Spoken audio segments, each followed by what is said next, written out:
So I know Facebook ad metrics are very daunting for a lot of people because there's about a billion that you can choose from.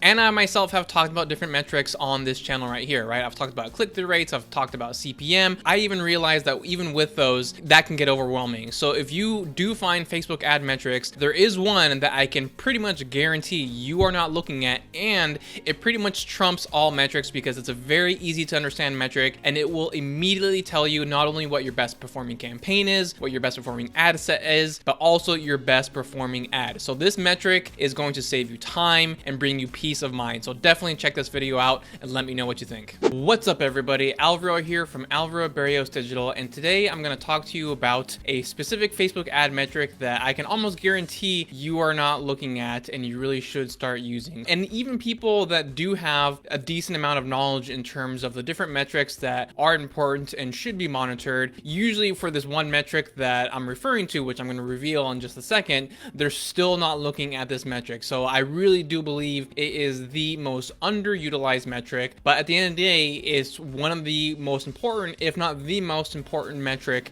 out of any that you can be looking at. So the specific metric I'm referring to is called result rate.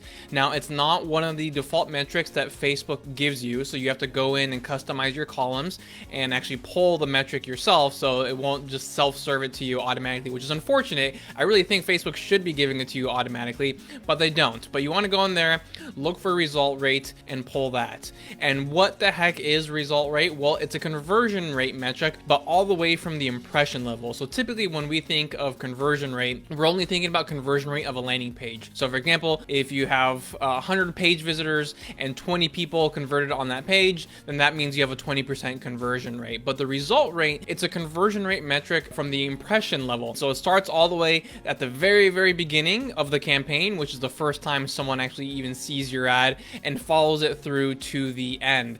And so the reason that's important to be looking at and analyzing and comparing is because it's an efficiency metric, right? At the end of the day, it tells you what campaign, what audience, and what ad specifically is the most efficient at getting you results, which at the end of the day, that's really what we're going for. A lot of times we're fixated on specific numbers such as, you know, number of leads or cost per lead or cost per purchase. All those are important. I'm certainly not downplaying them, but at the end of the day, it's all about being efficient with your spend, and the only way to know how efficient you're being is by looking at the result rate. Now, because of the fact that it starts at the impression level, right, the number is always going to be very low, right? So typically, even for lead generation campaigns, it's going to be a number below 1%. If you're on the very high end of conversion rates for lead generation, it will be above 1%, but that's not too common. So typically, it will be below 1%. You know, so for lead generation, I would say, you know, anything between 0.30 and 0.80% is normal. And then if you're going for a purchase campaign to cold traffic, I would say anywhere from 0.05 to 0.15 or even as high as 0.20 is achievable as well. So those are kind of give you some barometers right there. But it's very important. The reason I made this video is because someone actually asked me the other day, because we were looking at their ads, and he asked me, hey, so this is the ad that Facebook is giving the most budget to, therefore it's the best ad, right? I'm like, no.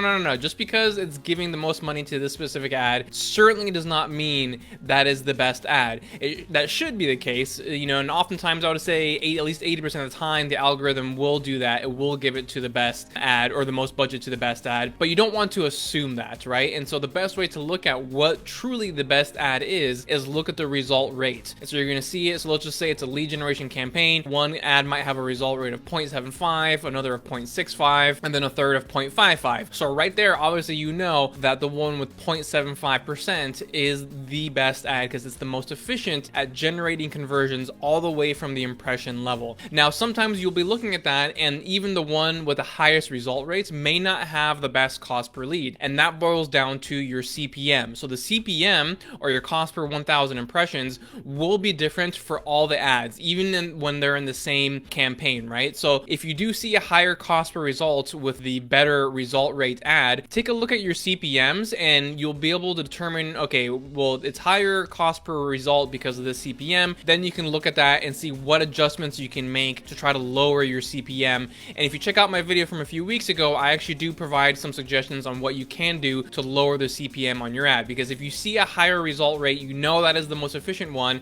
So at that point, it is your job to take that at and see if you can tweak a little bit to lower the CPM while maintaining the same result rate right there. So it really makes your life easier, because while there's 1.5 million metrics that you can look at and probably should be looking at, the one true one that you can always go back to see what's working, what's not working, is the result rate. You can literally just compare things side by side. Whatever has the higher result rate is the better option, and that's it. So I hope you found that information useful, and if you'd like to see if there's a way that we can work together, as you can see here, we leave no stone unturned. We're really aware of what metrics to look at, what optimizations to choose, and all that kind of good stuff. So if you'd like to see if there's a way we can work together, head on over to alvarobarrios.com/FB help. There you're going to fill out a brief application form just so I can get to know you and your business a little bit better and what your specific goals are, and then from there we'll hop on a Zoom call and we'll see what the best solution for you is. I do not have a cookie cutter solution. I have different solutions based upon where you're at and what your objectives are, so we will determine that on that call right there. So I will link that below. If you found this video helpful, please support the channel by hitting that like button and leave your comments below. Let me know what else you would like for me to cover, and I'll try to cover it as best as possible. And if you haven't done so already, please hit that subscribe button and turn on your notifications. That way you don't miss any new videos when we put them out. That's all I've got for you today. Take care and see you soon.